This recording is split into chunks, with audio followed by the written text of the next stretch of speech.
Hi, just wanted to talk about our ancestors. And if you're Caucasian and in Canada and America, your ancestors are probably Celts and Vikings. So, what were the Viking witches called? Well, there were many types, and the three most prominent types were female type practitioners, the vælvur, the Seiðr, and Visendakona. Today we're going to focus on the vælvur. So vølva, pronounced in the Old Norse as vølva, or in the Danish vølv, is the word for what we nowadays would call a seeress or a prophet or a clairvoyant. And it's the Nordic version of a shaman or a witch or those who practiced magic. So both are shaman-like women who predict future events or past events or present events that could be happening now, and they do this by seeing pictures, words, symbols, or a hearing and knowing in their head, and they put that together to try and decipher what's happening. The vælva, then, you would say, were witches before it was really cool to be a witch, which some people come for the wrong reasons. Oh, by the way, a vælva is not something that just dates back to the Viking times. They date back to 2,000 to 3,000 years. That's amazing. The vælva were held in really high esteem and believed to possess such powers that even Odin, the father god himself, would go to them to find out the future or what was going to happen to the gods. Freya, one of the gods, is believed to have also been practicing magic of the vælva. So basically the goddess Freya performed in Asgard, and the vælva were practicing in Midgard, or Middle Earth, or here on Earth. Vælva, the word, means wand carrier or staff carrier. And they would wield wands or staffs. So archaeologists have discovered wands in the graves of these esteemed people. There's 40 actually female vælva graves that were found, and they are very valuable in seeing what they used. They obviously, clearly, the way they were buried belonged to the highest level in society.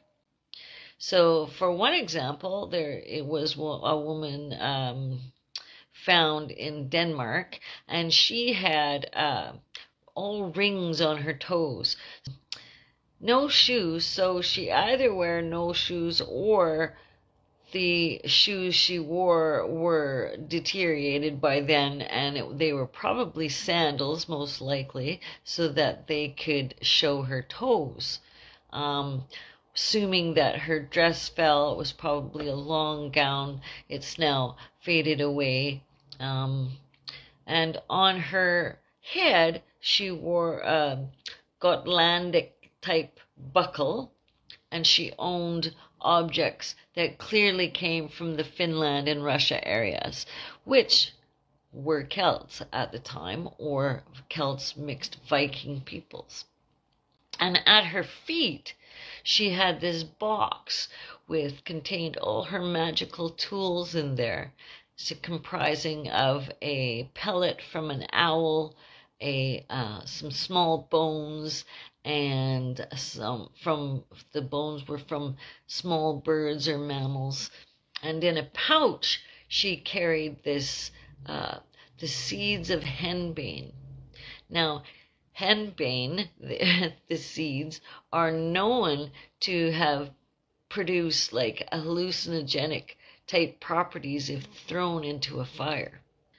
So it causes this smoke, and everybody goes into this illusion. And they say that that caused some illusions of flying or traveling, journeying somewhere. And in the grave, there was also these silver amulets that were shaped into like how you would make a chair out of a wooden tree. And they were found in many of these discovered graves of women. So it's possible that they used this flat, kind of like it's cut into wood, like a stump, a wooden stump, and then a back. Like they used this as a ritual platform. That would be the thing. Now, the vølva practiced 3 different types of magic, and they are the Seiðr, S-E-I-D, with the special mark on top, R, which is pronounced Seiðr, as Seiðr, and Spa is another one, and Guldr is the 3rd type of magic. So these 3 practices encompassed shamanism, witchcraft, sorcery, any prophecy, as spoken before, but other forms of magic as well. Norse people were greatly or mostly concerned about discerning the course of their fate, and their women shamans worked within its structure to bring about that change, which was done symbolically, weaving new events into being. I'd like to explain types of Norse magic and their differences in more detail, but I'll do that in a future video now, and I want you to stay tuned for that. But before we move on to the male witches, I want to briefly just talk about the one type of magic they did, which was the Seiðr. And that I'm talking about it because it was mostly a woman's type of magic. Now, I'm not saying that male witches did not perform Seiðr, but it was considered what they call urgi, which means unmanliness. So unmanliness was a serious offense in Norse culture or society. Now, whether that became when they're slowly being Christianized and the shame, I don't know, because the stories and the Eddas were pretty much written down from Christian views, right? So we looked at Iceland. They've got the stories there, and their lineage is well intact, as I've been there myself. But still, they were building churches when the king asked for the churches to be built in Iceland a long time ago. And they got to Iceland around the year 800. So Seiðr was considered unmanliness. So that looks like that it's shunning homosexuality, perhaps, but it's really not. If anyone wants me to do a subject just on that, let me know. But I'm thinking that the practitioner probably used some sort of gestures or dance that were more women-like feminine moves, and hence that would have deterred or shown unmanliness. To use Seiðr magic, the wielder had the staff or the wand in her hand, right, for her ecstatic dance. And they enter this trance-like state to be able to interact with the world of spirit. And so the intent was either to find a prophecy, or maybe perhaps a blessing, to receive a blessing, or perhaps they were looking for a curse. So the foremost masters of Seiðr, or the highest level of the vølva, were called the Norms. And in most tales there's about 3 of them. There's always 3 high norms. Almost like they would use a maiden mother crone type aspect. But they're always together. But they each have their own level. So the seed witch in most of the tales is not a member of a coven, as found in the modern European witch covens. But a seed practitioner would have had attendants to be a chorus for her, or to assist her in her way of doing magic. Now, having said that, there are a few rare incidents in tales of groups of Seiðr workers practicing together. So that's not necessarily true that they only practiced alone, but they were usually kinfolk, so a pair of sisters, like the 3 Norms, or a father and his family, male, so very clan-like. Perhaps they did work in groups. We don't know for sure, but we do know that magic is definitely more powerful when you do work with a group, and that you would be working for the group as a whole, never for selfish reasons. Now, there's the word Heiðr. She is a woman that's always talked about in these tales. So we don't know if it was once a specific title for a religious or magical practitioner, and then only through Christianity the tales were written down and that title was blurred into a name, into a girl's name instead of a practitioner. So the name Heiðr, or Heiðr, would be in the English language how to pronounce. So in the Norse language, Heiðr means bright, clear, cloudless. She could have been a weather magic user, weather dancer, weather changer. And so that over the years became the term for heathen. So now for the male witches.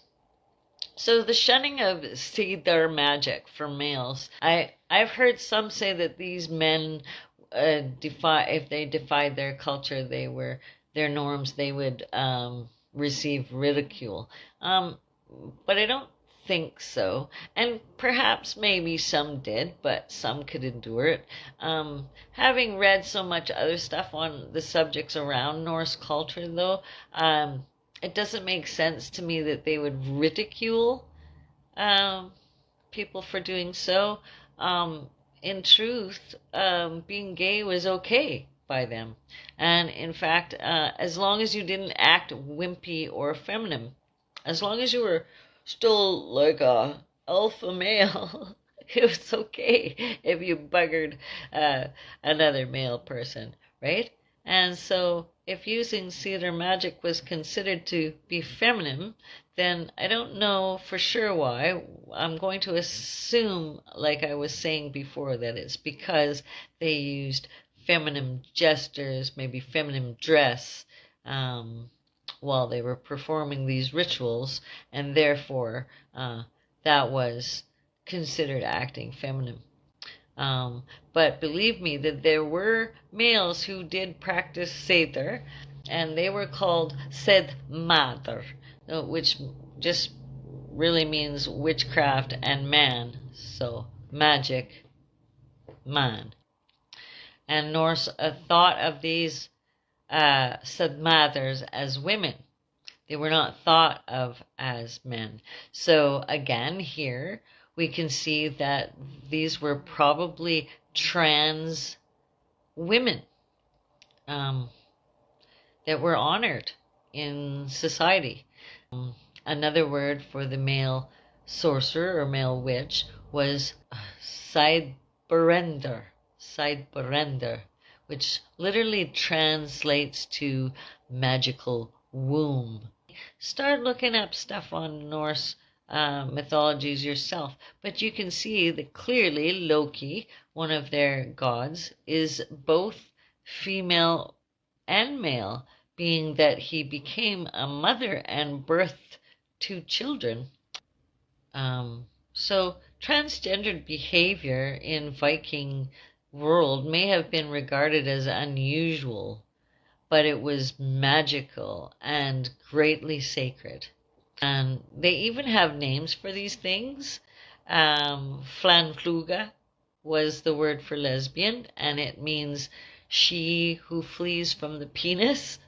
And male homosexuals were in legal texts called fludflogi, which means he who flees the vagina. Archaeology digs have shown biological males were sometimes buried with female gear and female dress in Scandinavia. So that supports my theory. And some biological females were shown to have warrior gear and dress so that shows that females could be warriors as well, or shield maidens as they were referred to.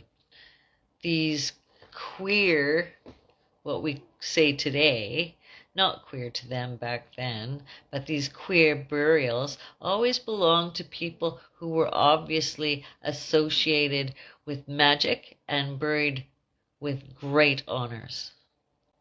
So more and more we are getting a clearer picture of what the Vikings were like, unlike what we see on TV, and that they, despite the strong male-female polarity, they actually accepted and honored the LGBTQ communities, and that they associated them with magic and sorcery.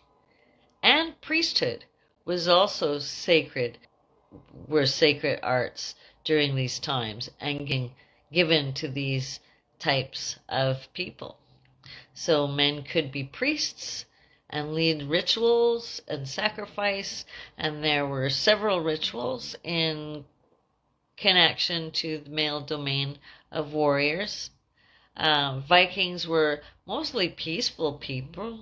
They were crafters, farmers, merchants. Not often they were seafarers and, warriors or raiding villages and stuff like you see in the movies. Yes, they did that sometimes, but not often. It was only usually when they're pissed off or they were growing and they needed more land, or they were running out of resources in their area.